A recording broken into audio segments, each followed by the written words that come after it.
Yabo and Yabo Bonesin Konya, Yedifu Kumase, Ahojo Runabout, Apino Plaza, Yade Manimu, our film, Yumamu, and Monteso Kakwanya, Sebabi, Oti and Kabia, ha, a Lawson TV, and a Lawson 96.3 FM. Na Yansemi and Namhano, Asana Miami Ahodo, Dimpa for FB, Anapo 105.1 FM, for Kenya Sing. Afe Union 88.3 FM and was Sunyani Coronation Park Japekrom Jaman FM omso omutie bi e wo honom pi na ka ho na ensem no de di makotri bi ne se ene Supreme Court e de abetudwa se ensem a Tamale Court e ka se pandai mera se bejafo aba woto ye watwamu no ntia nkotro foforo no court no onyamfom so e de MP no nkoso na onye na MP ene ne what to do shiragu no abakade aish no kwanko one time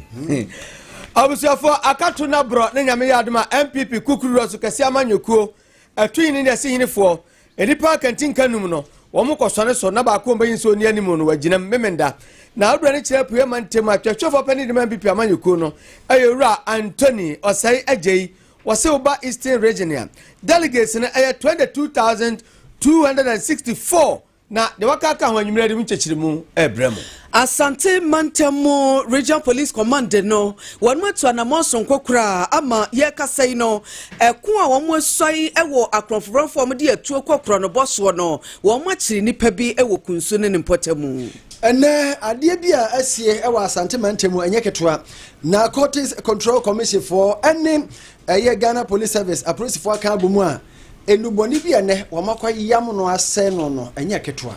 the Ghana Journalists Association President Eura Abed Jumfo de tuju achem say yenuanum central for omo esremadi matter titulu bako enkrofo hunhuna wo he wona akaka sembo no mabu meku meye osei wo mo ka champion first wo mo mrem na yakro no enye bia edimchiremu eba eja ato edwamu ani efiemu na sasemi esi ewo atonsu bokuru ena asokwa na emunsam yedeba Yabako amahodroso ensemu kane South Korea ba penny First Lady Kim Keon-hee yeso ongodem bosome aduono adentia corruption proye dwumudie hosobo no de abono Ethiopia police for akire adehia aduono mienu kwadu ode abo mu nyina ne se wo mutumi frɛ opeso kwa Europe a yado bekɔ sempokura adwuma watu osika akwa bibia akoduru ana afi sabe nkwasi adwuma no omde woye it is wo ma kire sankofo aduonu mienu na wo mkokoban sembia ma yade mu nkiremu ebremu Nigeria asrafo wonmo atuanamo bi amanipa binumu a wo mo fa foforo enomum no wo mo so akwa kire bi emu nsam yede ba ensam ne bi kan yenom ho nkiremu no ebeba ubetimati bi na wahwe bi ewe ye Facebook no so ene ye Lawson TV and Lawson 96.3 FM YouTube no ye Lawson TV and 96.3 FM live X Lawson Media GH and afi Lawson 963 FM Instagram Lawson Media GH Snapchat Lawson TV _963 FM TikTok Lawson Media GH and nyina egu www.lawsonmediaonline.com asidano kwa masofo ko heba center krasi doctor oyare ne ho ene sefa ko na yemwo pressure na ha diabetes na ha wana hepatitis onkomo no esua ko honom obabu sa otwa gyajo afi ulcer waye mere ewo mpema na mema ne sisi yare ne gono ne syphilis ne candidiasis wafu da so ko honom enna wi tramol cigarette enna peso gya no ma ko hunu obamu ogyan Kumasi Bramai and or thank you Jesus for honom or by AstroTurf no any Church of Pentecost Auditorium. The number is 0248672271 ofra obaje so ene yene animodi ahia eyame odiefo nana sabere pinamai nana penkrahene chame menimenu aba nana ya yeboa ena mosomfo akonoba opokunyako fensabno ni chechiremu nie Abusha yebetufa na yako Supreme Court ene omai court kase pa the apex court Supreme Court eno motrase na banum na etenase asema mo tra ho na wo mo esi ho abrekotre ene semba kan na nsen ebetoja se pandai MP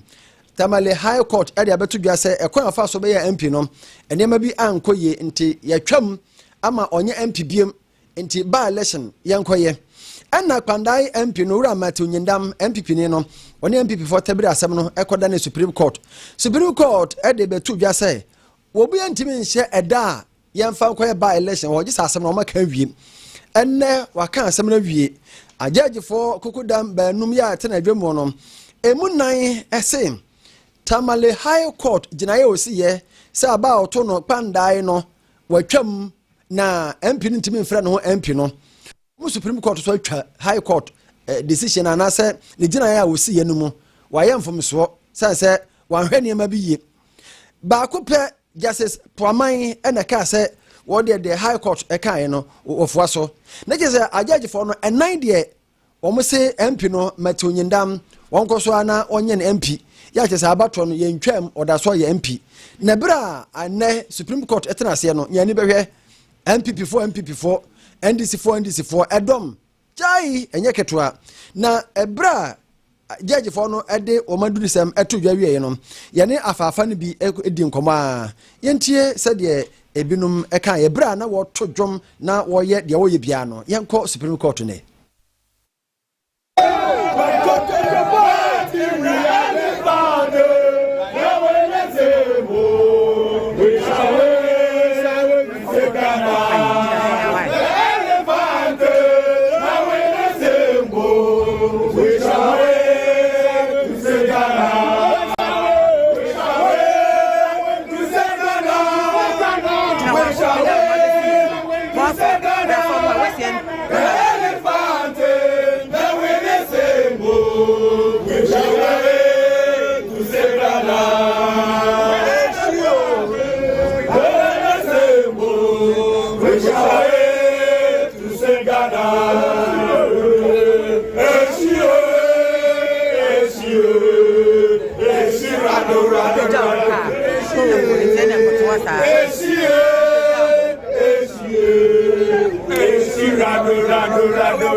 Police station, go and prepare camp 2028. We are winning again. 2028, we are winning again. Amen. We show you where that will forever be blue.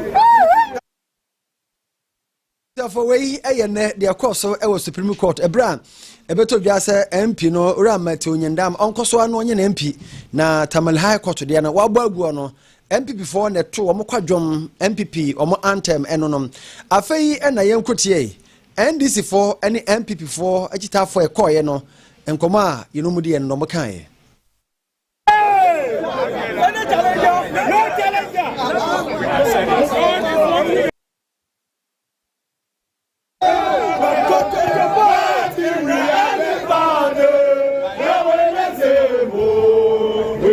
Ladies and gentlemen of the press, the court has just given its decision in the Bandai matter.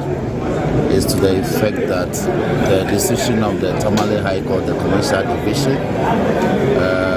decided by Justice quashed by a 4-1 decision. Now, as a party, we agree, and therefore we will advise our candidate in the matter regarding the next step to take. But the court is a court of equity. Yeah. We NDC afam ena otese o kasanura dafia makpo ena okasa no bresemu no so de MPP4 so kan no ena o maka no kan no ye de nyina beto manimti no ye ma ura mate nyindam etirim kwa bio etirim kwa ne nkwa nko etirim kwa we kura de che ba ko no we de che ba ko no abusia nyame ya domu a MPP kukurudu wasokasi amanyoko akato na bro na akantinka enum no wonu mokwa akosone so akoyi ba ko a obedi wonu manim na efiem pimienu ende aduonu nwatwa no ene makoyi mantam dusia ne nyina amboabo bia o sempanifo ye bia no wonu eguso na wodu ani kire apuye mantem a Eastern Region hwehwefo pani edima MPB kukurudu osukasi amanyuko ewura Anthony osai agei warato gya chem se oba Eastern Region ya wo mo ye empim aduonum yenu ahanu aduosia na 22264 delegate enu won mokwa akotwa bo nyame ya adoma memenda ye na wo ma ye nhye se ne be ya mia bi te se New Jabin South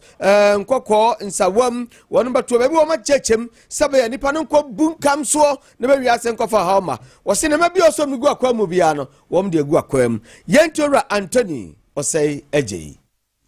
de tudua ye wo payment mo mbeto maba come Saturday 31st January 2026 year 22,264 centers aye beto aba wo payment ma ye 36 no some constituency ebenya 2 centers omo number no ebro 1,000 no total delegate numbers in the constituency about 1,000 no omo benya 2 centers constituency ombenya 2 centers near New Jabin South Nkoko and in Sawam omo ombenya 2 centers omo maka ina na 1 but 2 centers na ebe what the same venue you better no concurrent like A and B better no concurrent recently you say o fati se New Jabin North omo number 600 but obi 1,000 nti ye masse ye to from anopa to 2 p.m. na New Jabin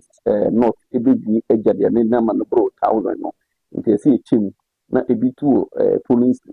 boot A no na ebi to polling boot B na ma time no from anopa to 7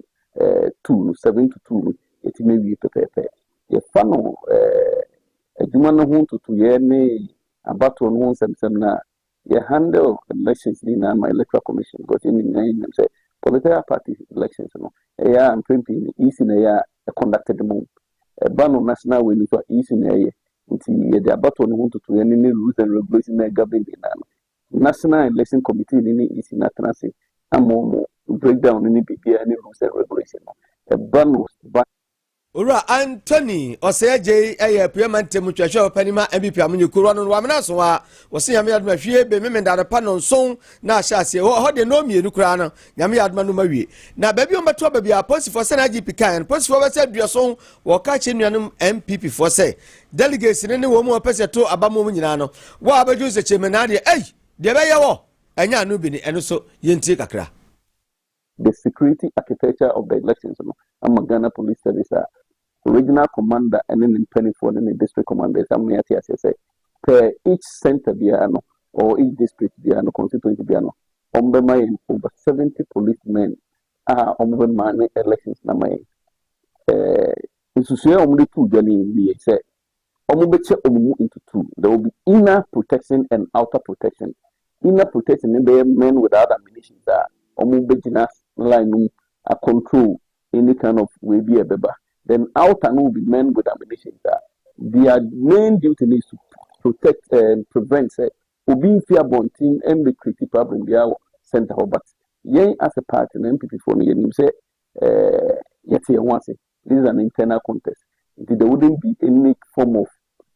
intimidation there now say that is why the process na my electoral committee nti ensase ye dey personal interest ni we no ekosai ho nya meti ye no obi amekokoto ba man because we to aba ti mi du ho aye dey ameto aba but I no say me ko jina na me ko show bi say kete koto nya me mepe man eni ho sa the electoral commission no kana ya manu to me say so bi to aba no tam de kire obi wa bonten a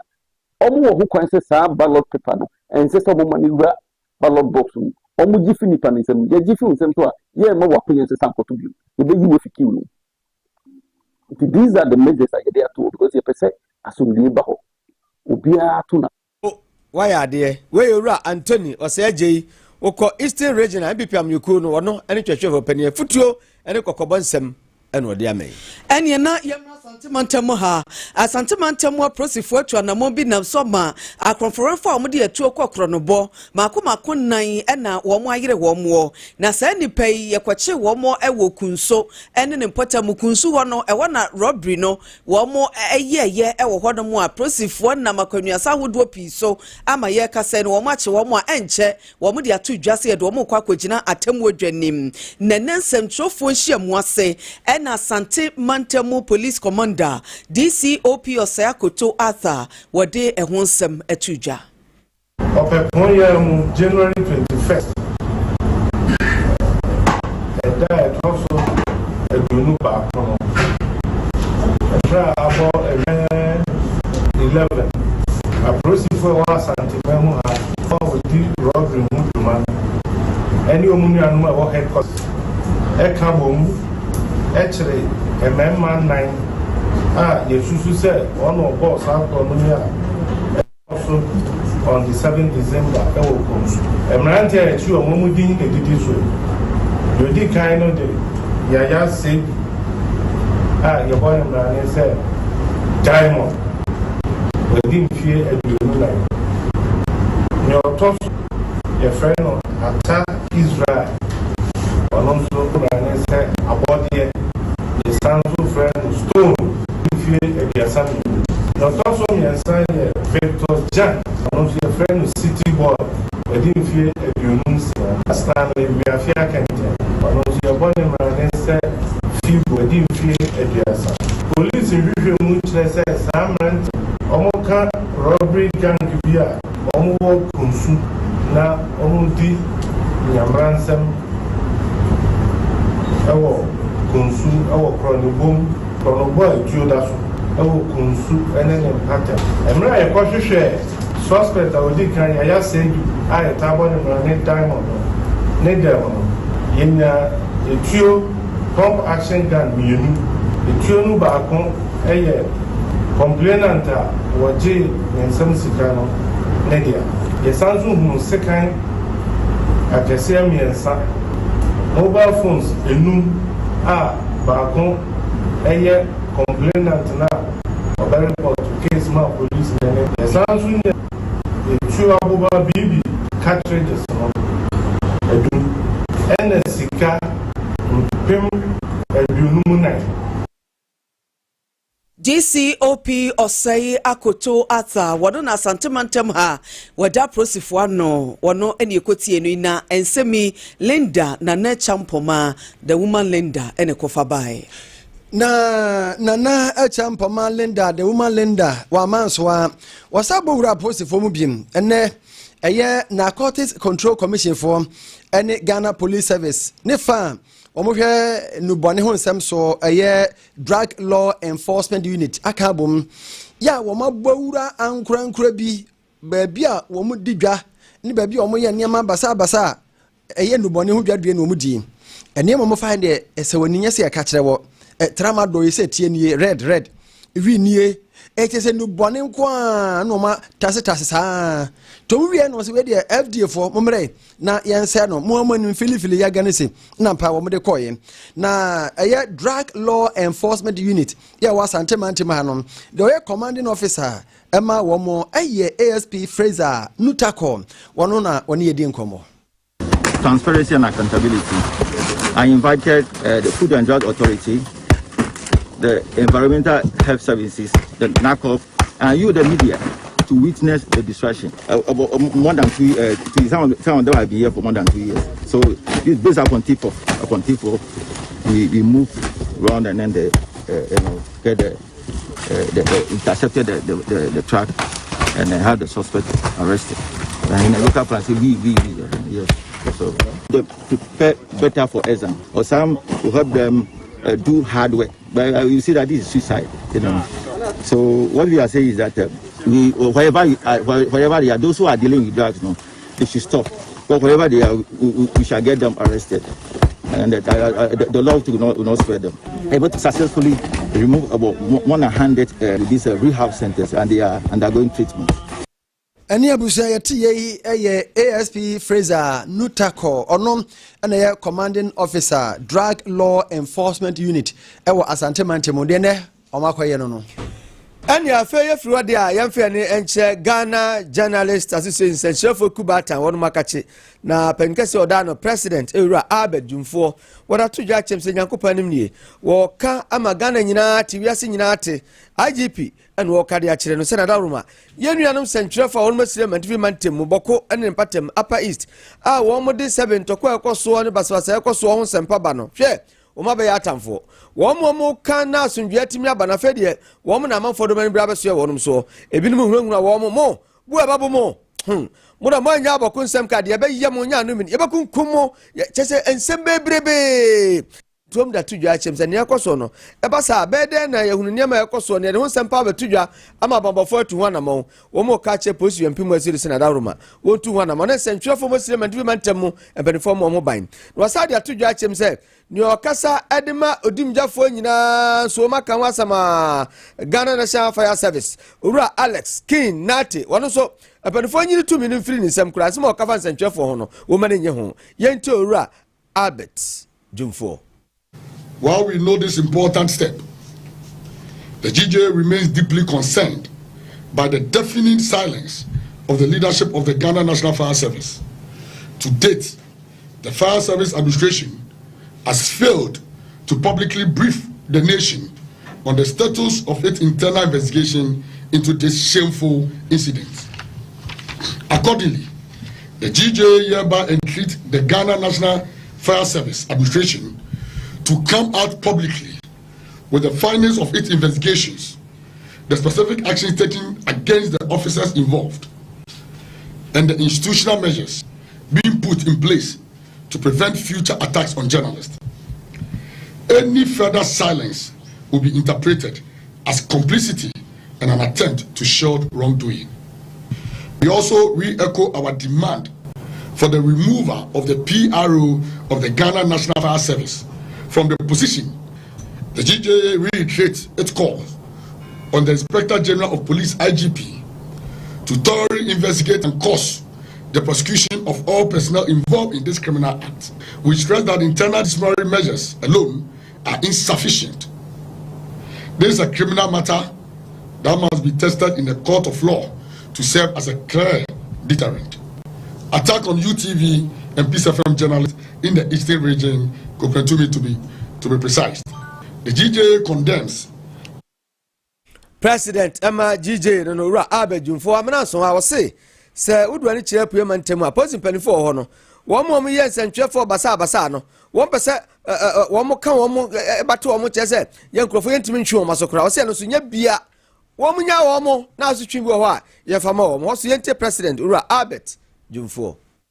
As a result of the attack, Mr. Akrofi complained of pains in the neck, back, and waist, and was compelled to seek medical attention at a health facility. The matter has since been formally reported to the Eastern Police Commander, who is currently covering, protecting, and shielding one of their own. However, as at the time of this press conference, no official response or feedback has been given to the victim, as the GJ finds unacceptable. This act of brutality is barbaric, unprofessional, and a gross abuse of power. It constitutes a direct attack on press freedom and the constitutional right of journalists to work without fear, intimidation, violence, especially during public interest assignments such as demonstrations. The GJ therefore. And Sancho for Kubata, Peno Danura Abedun for what's Huna. Ene yake kasabwa hye yam ene yampese be kan okura no emwa yenya sentwefo na ne wo bia no kura wo bia ne yanka na o manu puntu ne kyekye ne kankro entimi enye krabehwe ene awia ebo be no mienu na yenya ntie se eja atonso bokuro yesi dwabi wo ho no market bi ene ja no etomu na atonso bokuro no wa sokomansimo ewo asante mantem asei ene yese ahyepa ama enipa dodo na baby omo beda kora no akwakwa bibie ho market ka ho ena efie enso eka ho na sesei no dekodia poti eka ho bi meja hyehye ne ba ye de yentimi enkansi sudua yene dansini ya no ogina ho eba bekasa ne abisa no kwane a enam so onu hu gya no ne anamon a dumgya dwumako no wo mutu efa ho ata senior aba amano so ata majoy ya na mame na egya no ubetimi akire ye mu kakra yese eto edwam ena sato efiem senete medase media sadia mi sidi we ni mama no ana na Monaco Junction me man be store na me boni nsu be na bot so amana e tan se mi kofi ma tadua ne kra me kwa na hu se bi fi buku dwomu na me ye ne ho na before kura me start video na call ye the year in two video no kura na mbogu five say me go na ka ba kwa di ka ba abedum jane ko insisto na nti bomodia video ko ekira nti ka ba 5 ne ba e chi ejano e ba fa na demu hu na eno ano no na tese wu se jano every market ni mu ba sa na pese o kire yi aha na mo na ko junction tam hu sie no tam ye fan ye na da o mo ti eto janim ana edwano so ene edan ko for dan so bemben ye fi dwani mu ana titi edan ti hye room we ana to aso sa to mo de mo ja pade nyina ahye wo de wani bubu a what menka me fa chan Saudi wani bua shops ahin ne jano ehye no na efie na wo ka se enu so jane to mu no dampon sei eno de mi ka ebobo ho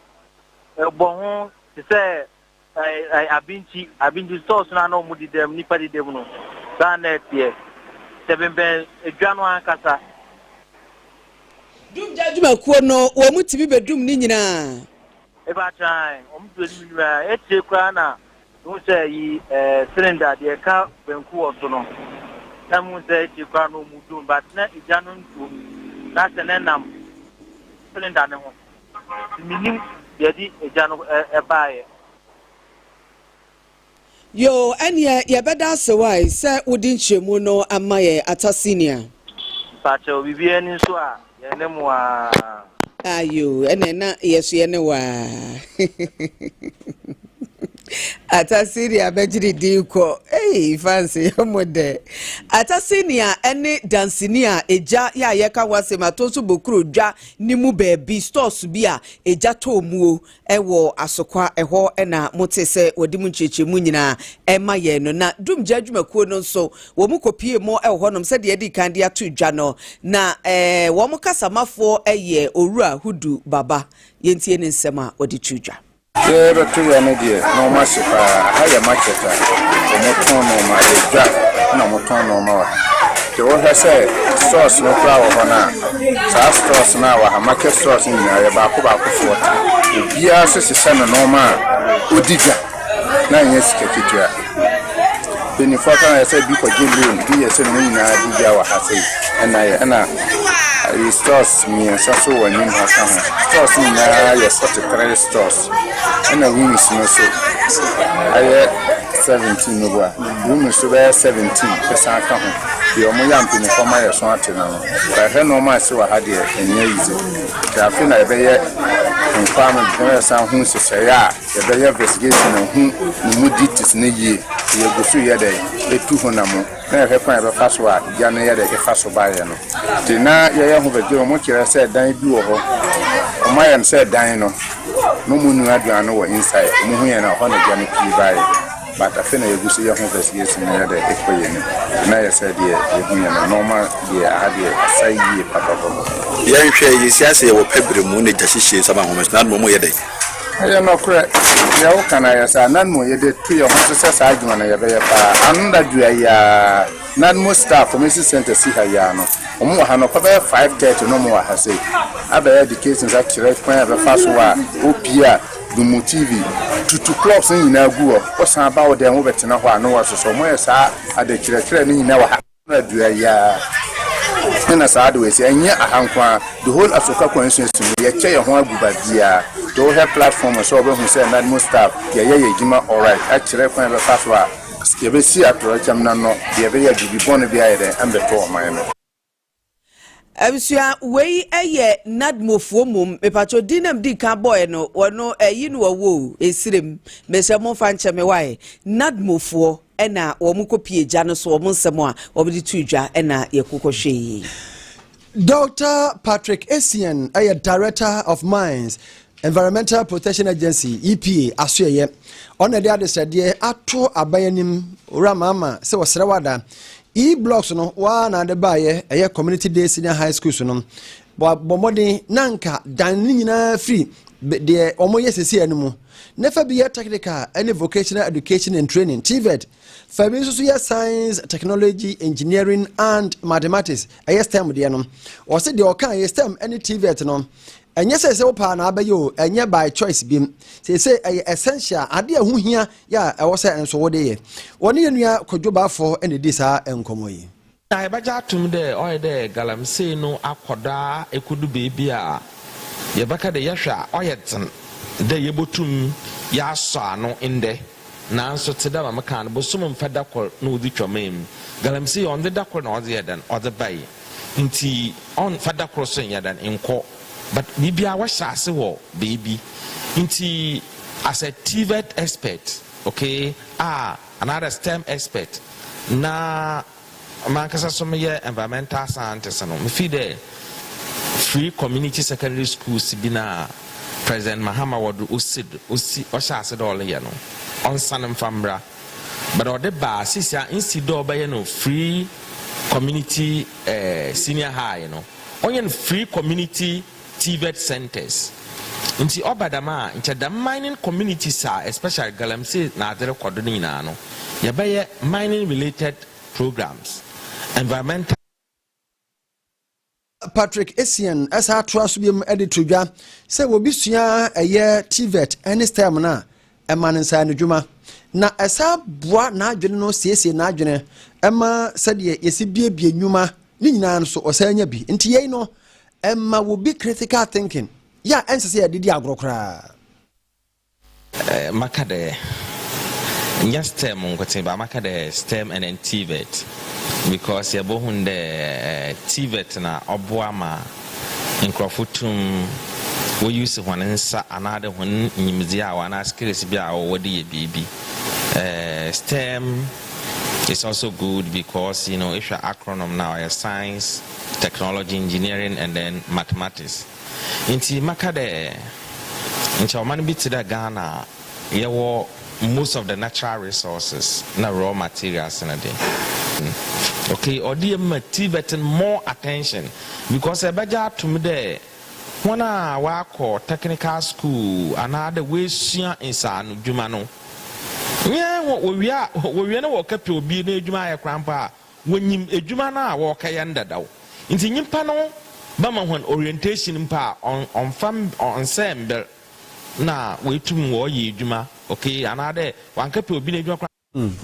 Enia yeti ye Dr. Patrick Essien ono na ye Director of Mines Environmental Protection Agency EPA ena oni enua kodwoba fo edisa nkomo yi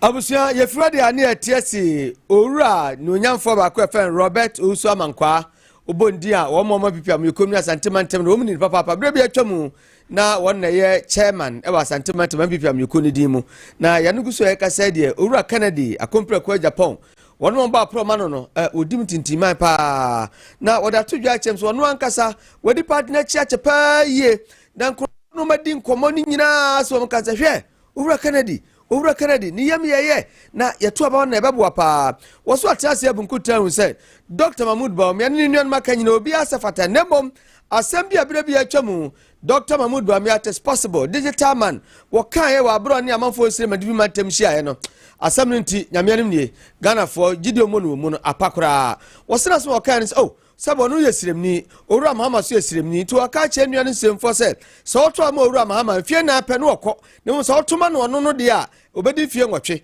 na so ma yamfom so okotuma owura Mahama no be mampanyini se pe ani MPP wom kan se wombe ba power semni be de animu na che papa ampani ampa owura Mahama na aba na se Dr. Mahmoud Bawum ne dia no ebe kwa chiri pa adenti ene o se wo president nkrofo ama no yentie owura Robert Usu Amankwa no ani chechire mu a wode ato Lawson kasebo animu. I am telling you from today me catch you enipa wa heti NPP party kesepa wa ka asem bone ama NPP party pa ode wo mo ekomusuo mu kese eni Bawumia since I join NPP and since I hear politics on Ghana ha me hu se obi a heti political party a owo mu te se Bawumia. E kwa beso a utie Bawumia o contest ye no ne campaign e duru baby no o say true northness because MPP are selecting Northern. Baumia, former Vice President Baumia. And NDC so are selected President Mahama, former President Mahama. Enti asema ojina baby a oka ene say me ye Northern, Mama ye Northern. Enti they say there Northerners mienu and I contest. Enti the baby are Northerners mienu no emu ba ko be president. Enti me nua Northerners, me nua no Northerners. Se moto abama mea me meko 8 years. Enti me ne abugina pono me ne nkrofo e ka me ho no aye Northerners no ye behwe mo for 8 years. Ti ye behwe mo ache. Se moto abama mama according to constitution no, any position na home say no, or only 4 years. To no behwe mo 4 years pe. Enti me advise mo say moto abama me say ne metimi ahwe mo. Mfie dodo de matena yie. Na se mo anto aba na amame a na motoma mama obehwe mo 4 years na ebeche papa ansa na not na asan ba be president wo Ghana ha. Wey ayewura Robert Osuaman kwa amana so ha wo se fon ba bi so Dr. Mahmoud Bawumia say adwuma mu ye nyina opa Ghana fo chaw dodo no wo ma anya de kura enti wo saba ni mprenu aseme no beka kira manfo ho nso ye enti ewura Robert Osuaman kwa. During the campaign time no edru baby no say health we have done better, public library we have done better, so we have done better, roads we have done better, BBI we have done better. After all campaign no the campaign message ni bi kire say abanu a e ba so no NPP government na ye form ya ye ba so no ye ba ye no ye ntimi anya adwuma yie ye ne MPs any ministers, including me, including me, vice president. A Jew and a ban ye, and yet a Hannah make us a happy party. So, Pachose and Pancheno, and tea, one more and fear what you will be papa or becca. A power will be or becca. What to be? Political party, a woman form government, one more campaign, say, and Panamra. Now, walk us a Jew and a bay, no.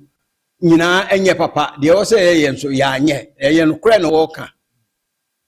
o so o ka no sa na o gididi a ade no obegina say ye mfa no mra o ka se mo ya kire nkofo ana say o ye doctor na ye de obi aba ho ye de patient aba ho e na o say ne nsa nifa a ye de abai say ye ntwa a ebekunu kura nti ne nsa nifa no ye betwa e na wa pere so se kotwa wa ye no wa de wo put to sleep. Oko otinani ana ne nsa no de eye papa no left no ene wotwa osaka cho say appointment bra no ntwa o send fa na wo be ko no ho oyiwa we owura Robert Osu Amankwa akane MPP amyukuna sentimental no dwemtreni owura kompreko ohina Japan aproba mo bo no odim tintima pa nti ensamo a oni Lawson kase bobo nkomo no ebina ye de ato edwama moyi. Jamtinani Emma National Development Planning Commission NDPC Dr. Nimoy Thompson wadi atu just say Ghana the NTMPP ya na yempuntuo no ewachire no ne nyina gina se ye wo bibia yenhweso ye titu no kɔ aban nwuma so ye ne nkrabata hodo no a yesi we di aban dia enti yese no aban dia ne ye ani na asai ne nyina no wose ye gyayi a empuntuo ho nsɛm no ebetumi akonkan pa e dia moman no wadi sansɛm we nyina to dwa na ye enanu workshop bi a ekoso e wotakrade yentie no. The lack of maintenance culture is part of institutional deficits. So fixing institutions as a whole, that's what I meant by soft issues. Fixing institutions broadly will have to necessarily include the culture of maintenance. But we just simply neglect it. And it's so pervasive. So this is not something we're going to do in the next 3 or 4 years. We'll have to start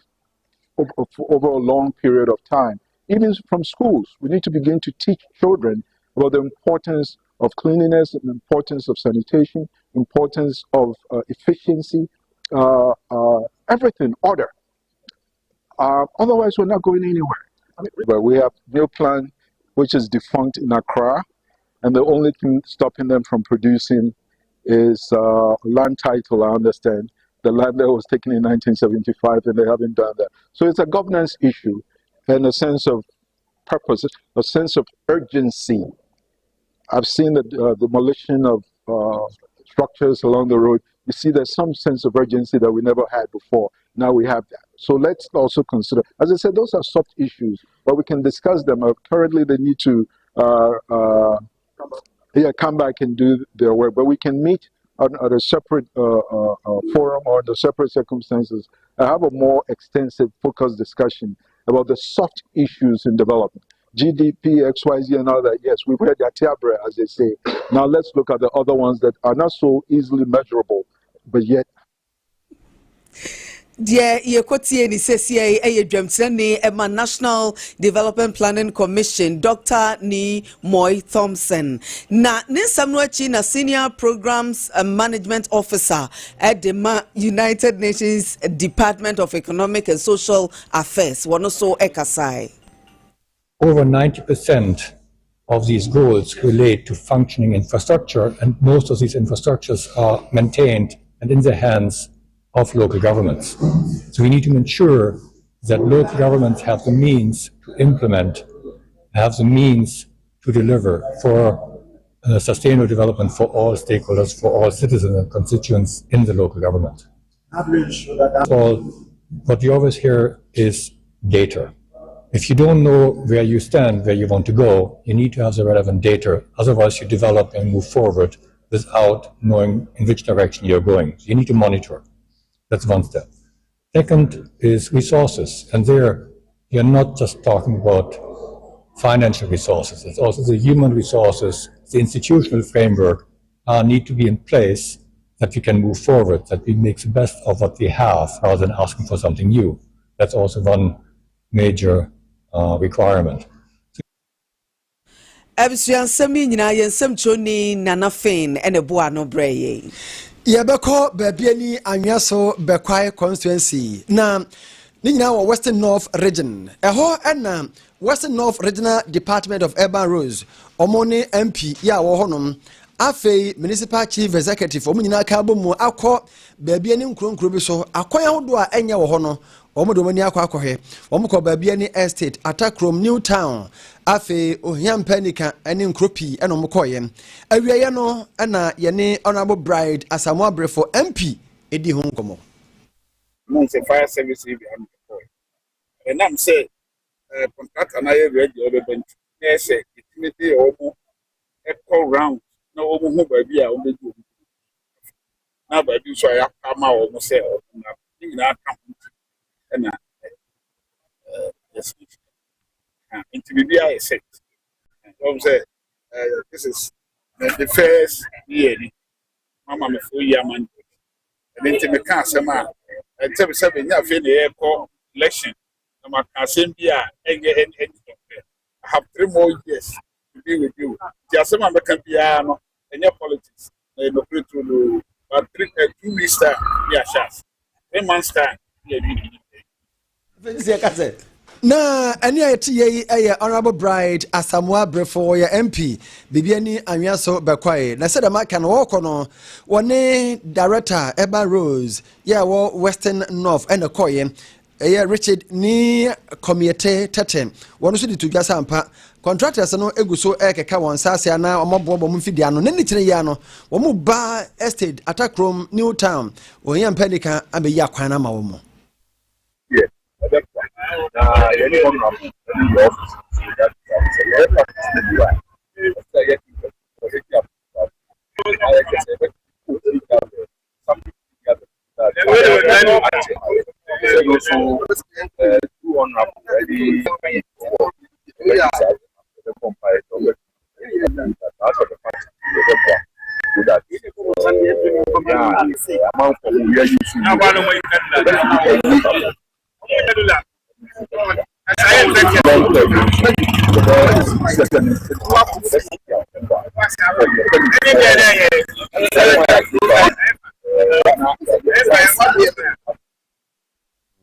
Enti wei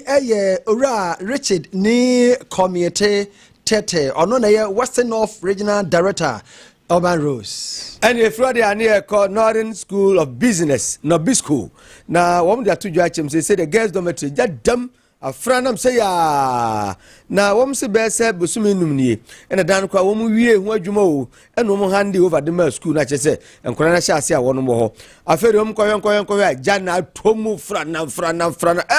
dum jafo mro ye ya nkwa nkusiaga na nkoda no wom school won bi dia tudwa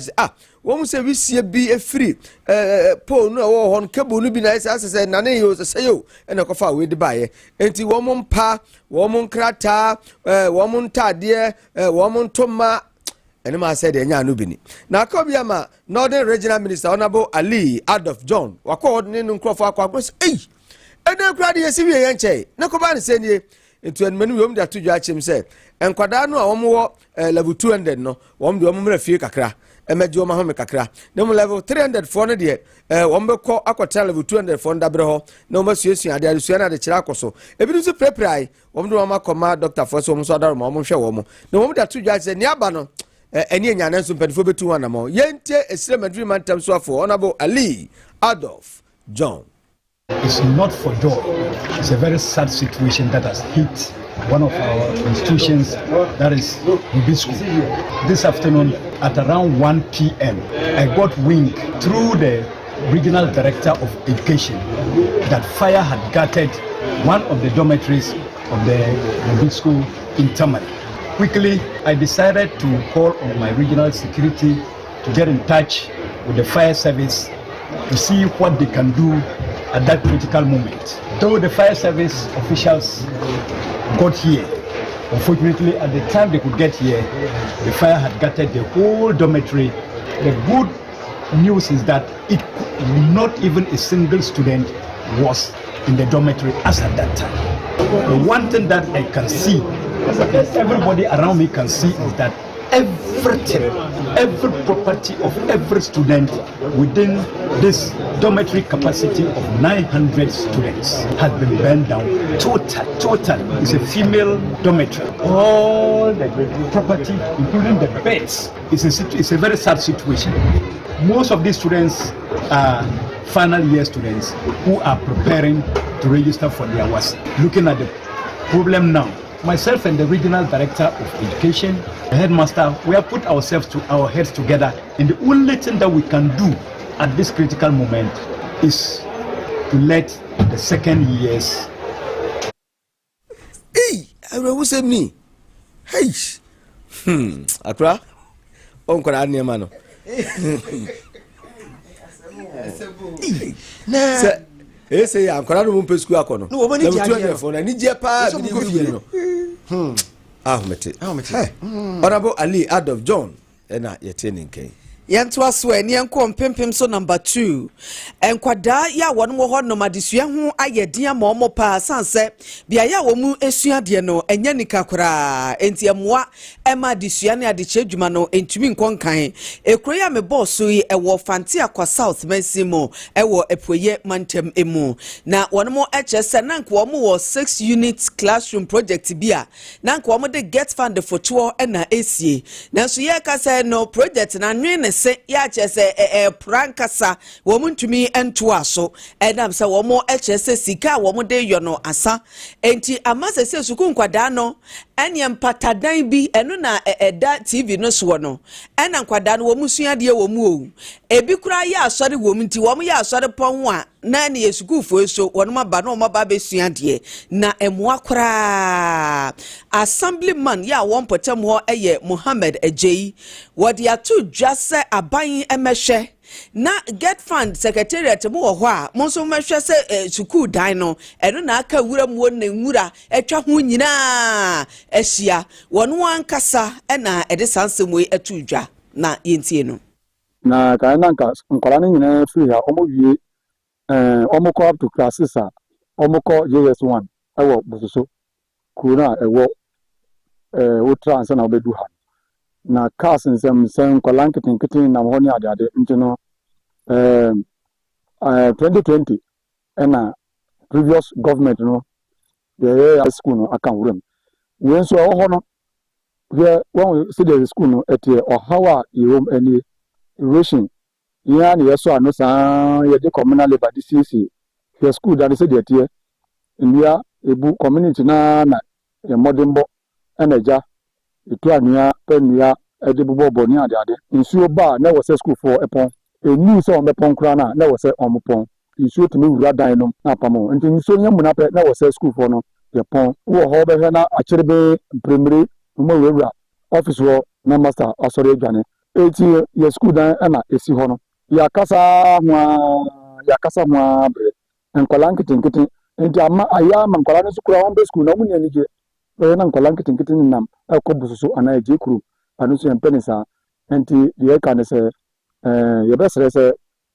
government no emeye mwana school na isi na aka nwura mu ye mesisi en compete enfa emaye Wey aye assemblyman ya wo mpempem so number 2 Mohammed J wono ene yekohwe ne no achi school management committee wo mo edwam tene Felix Saki wono so ekasai hawa yesia wo school mu ni se e school dan enye dan papa dua dan nti ya bo abanya se yesre na obe boaye wo be boaye no 9 years ni won be say from class 1 to class 6 amaye wo ye baby aye ma wa asase 9 years ni dan no aka nwempo ya boa wo mwaye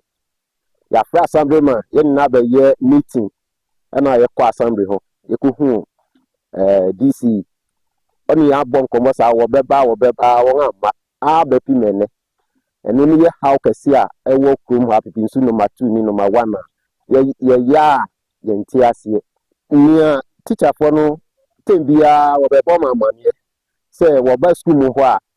ebi wo ho abofra ni bi na tikra no wa hwe ase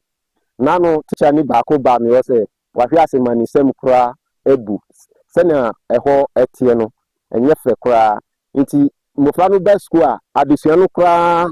aye din ama mofra no nti say no mofra no bebre kra se school no dan na esi ho no eye owo dan nti wo ma ji se ukwo fie no akọpa mofra no chew asa na obeba nti teachers no or how our family say school for no say kra wo school dan esa ni school dan nti want me ma school no papa eye how kesi a ye family esra ban eni won a wo sem wo bi Alex Saki ena yekohwe ni wono na eyedwamtire ni ema school management committee no abusia we de enkwanhia bi asie ewo entweje nkwanta atwemamponua mesra santimantemamu motu ene tiacha akohia asem we de ne senie Joseph Kwabena je di munchirima Joseph Unya bema ye bema breniti body tete me mienko mate na akwanhia asie ewo eye entweji enkwanta eno ewo atwemamponua mansin wa santimentem na eben bibie ni ye pa na ni nyina ne se owura ya friend no ye Sharif Abdulrahman ono wonya mfie no eye 26 ono na utwi eye tractor yi ena afin so no motor rider ono friend no ye Rafik Muhammad ono no nya mfie no 23 ena onipa ba kwa no ka no ono no tinachi ede eye Cosmos Boatin ono nya mfie no 17 na wabra ye ne police nya police twetwe nkomo no mu kire mu se na tractor no efiri eye 41 kwanta anase ntwedin kwanta ho a wodi na ni kire emu eye filling station bi efe no desert filling station na wakwakoto eye fan ho anase fuel ena motor rider no so firi eye kufo camp a wono so eba eye 41 kwanta ho na tractor driver no ye na adwen se wo filling station ho no se driver no motor rider no na anshow se tractor driver no na anshow ena omumienu empunumpu ena omudi bomu a ene omu prepare yi pa omo na omuti motor no so no enti omo de omo eba ye bibieni abaya sabia na omo de omo beduru ye no ena motor rider no e friend Rafik Muhammad no ono de omo de ne ko eye Divine Love Hospital no wo bibieni hiya na omo de ne ko duru ho no ena doctor kire mu se ono no de wato ananom e won se do na onipa no otinachi a ye friend no eye Cosmos Boatin ono nya mfie 17 no omo de ne ko bibieni Government Hospital a wono ni naibe nkum no ena emu abu a adoptafo ejina so a omo ehwese de be ya ne ho beto no ena Sharif Abdulrahman no ono nya 26 years a na ono twi tractor no wono so me no ka sei yedna ko eye hospital wo ha ye friend no eye fast care hospital ono so eda ho a ono so eje yarhwe enna amu no ana se rider na ono afrim no me no ka say de ye na kwa kwahye bibie ni mochira aposifo gu so omoye omonsem no musufemu jo wadaroma asamna raho de akire ebere nti nyame ya adom a wochina ne bepia babia na wasade mu nchirimu ama ye wai mati na yese twen Joseph Kwabena Jay na wodi nchirimu yi amaye na yakọ rampon akwa akodi nkomo rampon ewo nwabiaja North constituency honorable Kofi Bright ana enedi nkomo adomdom ye kina yebedo saa nsem no sokopa na fe yakomu yebekọ amahodo so ensemu South Korea mampania wotu no efiri ade so Yoon Suk Yeol enam emre bi okoseye efa awade ye ho ono na asem no ho chese yedi a wanya death sentence ya obenya life imprisonment say ye mo ne kunfa obedam ne nkwa na nyina yenya ni nasem wie na so mienu die se ba ko betimenya abusafo ne yire nsoso ya ye friend Kim Keon Hey wono so ne yede so bo abono a ye se okoje adam die efri Unification Church sorry any nkrofo bi nchen ya chese eno so eye corruption we high corruption pa no won de wo mabua ne fo se won kodam abosome aduo no tesafe ene akirem se ni kunu no twane de ya o twane de se de na so twe beba ana ne yire so ene ekodam je se we de aye from grace to grass ani ayenko Ethiopia memu abusafo abeto dwa se Ethiopia posifo akire enkrofo ganki fo bi aduo no mienu na kwado de abom nyina ne se some de dom ye nyina oh fa Libya ya do ko Europe mam sesi a na kakra na disika mo koduru a ase Kenneth for de no a dom do akwhye ba bi hin na wokro no maka kire se ebi akonoba fronia oduafo osi adwuma ha omra na onso mane ye wa no so odisika sende onso beduru ya kwen ni achew ose fronia na ya enti sika wo manya pa 30 million US dollars na omkwachi ni pa aduonu mienu omkọ echese nkrofom do magugu wenie na se he mo fifiri na ba ye wesmi firi ya no mda tudwa achem se san nkrofo aduonu mienu machi omu se nyambra so madie omdom nya ko aposi fada ba prachi na de aso omkra se mienu awu nkrofo machichi omo ya omsa mienu awu edunum so de womo ona ka se ne dosun dunum de ehu ba bi o mafa kora se so makunkum mo so mayedeo enti Ethiopia penifo de atudwa achem se sankofo aduonu mienu de yomba je wo mo no enya anu bi kura enie asrafo bi a wono ewo Nigeria ememo forward operating base and wo mudu wo mujuma na yese wono namoa eye operation en wo mukopie so se enkrofo bi afa afoforo bi nomum ya kidnap wo mo ya chese ye de wo mo enam wuramu kwan bi ena chese wo mo amasa nipa ya de wo no ho Kaduna Abuja highway wono baby ena penifo esisa asemo yi asie na emema enum emami yensa enkwada mi yensa ka ho na yese ya kidnap wo mo bese nafua aduokuru mienu enie ena chese October kuremo ena yefa wo mu nomum ya chese wo mo busuafo apɛ wo no mo a wo mu hu wo mo eti asrafo ni di wo mu dwuma no wo mu hu se enkrofo bi omukurakura tuo edi saa wo mo aya kidnap wo mo achi a wo mo de wo mo ekura we die wo mo anyom tiri adidi mu a asrafo yi age wo no mu nyina enkwa na yese wokọ Nigeria memu a niam binom saa kwaso pa yafo obi yese yede esika tuniti so abusuafo metua ansa na ye gya no kwaso pa amampanifo ani abere ewo ho yemfa seda masofu rokwe ba center krase doctor yare anofo ni kire honom kumase brema thank you Jesus fi honom na kwatsa oho yare biara koko diabetes pressure hepatitis yare nkaye wofu na ye kese wi tramo peso jai no ma ono a kumase brema enowo fre 0248 672271 egusu ka mo se ye wo so dan a ye de ma han ewo kumase kewo emrom ye kewo metris asoda ne nchepe atwemu no masem ene ye ken e wo soro na ye one flight pe na wadru honom wobetim da ye ma bebre emurom ye hot pa hona abi plaza bebie lorry terminal ne hotel no wobetimi ade aye ensuo ya amafo tonton bi wobetimi da tonton emanwi afi ema silicon yi bi cosmetics ahodo entade wobetimi da ye momo ne sane manema ne nyina bi ECG vendor no betimi da ye bi woni je ho ne se opese wo han ya 0243 146912 0243 146912